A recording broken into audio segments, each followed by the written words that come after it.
நபி இப்ராஹிம் அலைஹிஸ்ஸலாம் தனது முறப்பெண் சாரா நாயகி அவர்களை திருமணம் செய்தார்கள். நீண்ட காலம் அவர்களுக்கு குழந்தை பாக்கியம் கிடைக்கவே இல்லை. நபி இப்ராஹிம் அலைஹிஸ்ஸலாம் அவர்களுக்கு அது மிக பாரமாக இருந்தது. அல்லாஹ்விடத்தில் துஆ செய்தார்கள், கண்ணீர் வடித்தார்கள். நீண்ட நாட்கள் குழந்தை பாக்கியம் கிடைக்கவே இல்லை. நபி இப்ராஹிம் அலைஹிஸ்ஸலாம் அவர்கள் தனது தஅவாவை மக்களுக்கு எத்தி வைத்தார்கள். நபி இப்ராஹிம் அலைஹிஸ்ஸலாம் முதலாக தஅவா செய்தது தனது தந்தை ஆசர் அவர்களுக்கு தான். தௌஹீதை, ஏகத்துவத்தை சொல்லிக் கொடுத்தார்கள். பல ரீதியில் விளக்கப்படுத்தினார்கள். தந்தை ஆசர் ஒரு கட்டத்தில் சொல்லிவிட்டார், லைல்லம் தன்சஹி, நீ நிப்பாட்டிக் கொள்ளவில்லை என்றால், நிறுத்திக் கொள்ளவில்லை என்றால், லார்ஜுமன்னக், உன்னை கல்லெறிந்து கொலை செய்வேன். கணேசக்குரிய சகோதரர்களே, பெரியோர்களே, அன்பானவர்களே, நபி இப்ராஹிம் அலைஹிஸ்ஸலாம் அவர்களுடைய நானா லூத் அலைஹிஸ்ஸலாம் அவர்களுடைய தந்தை ஹாரான், அவர் நபி இப்ராஹிம் அலைஹிஸ்ஸலாம் அவர்களுக்கு உதவியாக இருந்தார். நபி இப்ராஹிம் அலைஹிஸ்ஸலாம் அவர்களுடைய நானா ஹாரான் வஃபாத் ஆகிவிட்டார். அவருடைய வஃபாத்துக்கு பின்னர் இப்ராஹிம் அலைஹிஸ்ஸலாம் அவர்களுக்கு இராக்கில் வாழ்வது மிக சிரமமாக இருந்தது, கஷ்டமாக இருந்தது. பல பிரச்சனைகளை அவர் முன்னோக்கினார்.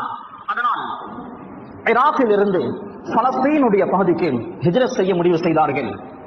இப்ராஹிம் அலைஹிஸ்ஸலாம் தனது மனைவி சாரா, சகோதரன் நானாவுடைய மகன் லூத் அலைஹிஸ்ஸலாம், லூத் அலைஹிஸ்ஸலாமுடைய மனைவி, இவர்கள் அனைவர்களையும் அழைத்துக் கொண்டு பலஸ்தீனுடைய பகுதிக்கு சென்றார்கள்.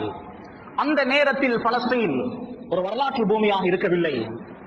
தனித்துவமான எந்த சிறப்பும் அந்த பூமிக்கு இருக்கவில்லை. மஸ்ஜிதுல் அக்ஸாவை அந்த நேரம் கட்டப்பட்டு இருக்கவில்லை. மஸ்ஜிதுல் அக்ஸாவை கட்டியவர் நபி இப்ராஹிம் அலைஹிஸ்ஸலாம் அவர்களுடைய மகன் இஸ்ஹாக். அதற்கு பின்னர் தாவூத் அலைஹிஸ்ஸலாம் மஸ்ஜிதுல் அக்ஸாவை புனர்நிர்மாணம் செய்தார்கள். அந்த வேலையை நபி சுலைமான் அலைஹிஸ்ஸலாம் அவர்கள் ஜின்களை வைத்து பூர்த்தி செய்தார்கள். நபி இப்ராஹிம் அலைஹிஸ்ஸலாம் பலஸ்தீனுக்கு செல்கிறார்கள். பலஸ்தீனுக்கு சென்றதற்கு பின்னரும் நீண்ட காலம் குழந்தை பாக்கியம் கிடைக்கவில்லை. இரவெல்லாம் துஆ செய்தார்கள், கண்ணீர் வடித்தார்கள். சாரா நாயகி அவர்களுக்கு சரியான கவலை. என்னால் தான் நபி இப்ராஹிமுக்கு இன்னும் குழந்தை கிடைக்கவில்லை, என்னால் பெற்றுக் கொடுக்க முடியாமல் இருக்கிறது. அந்த வீட்டில் பணிப்பெண்ணாக ஹாஜர் நாயகி அவர்கள் இருந்தார்கள். சாரா நாயகி முடிவு செய்கிறார்கள், ஹாஜரை நபி இப்ராஹிமுக்கு திருமணம் செய்து வைப்போம். மனைவியே இரண்டாவது திருமணத்தை செய்து வைக்கிறார். அவர்களுக்கு ஹாஜர் நபி இப்ராஹிம் அலைஹிஸ்ஸலாம் அவர்கள் இருவர்களுக்கும் அல்லாஹ் தஆலா இஸ்மாயில் என்ற குழந்தையை கொடுத்தான். அல்லாஹ்வுடைய கட்டளை, ஹாஜர் மனைவி, மகன் இஸ்மாயில் இருவரையும் மனித நடமாட்டமே இல்லாத, புட்பூண்டே முளைக்காத மக்கா என்ற பூமியில் விட்டு வருமாறு விட்டு வந்தார்கள். அதற்கு பின்னர் நீண்ட வரலாறு, இந்த வரலாறு அனைவர்களுக்குமே தெரியும்.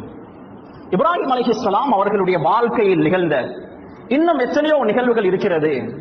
அல்லாஹ் தஆலா குர்ஆனுடைய 69 இடங்களில் நபி இப்ராஹிமை பற்றி அல்லாஹ் பேசுகிறான்.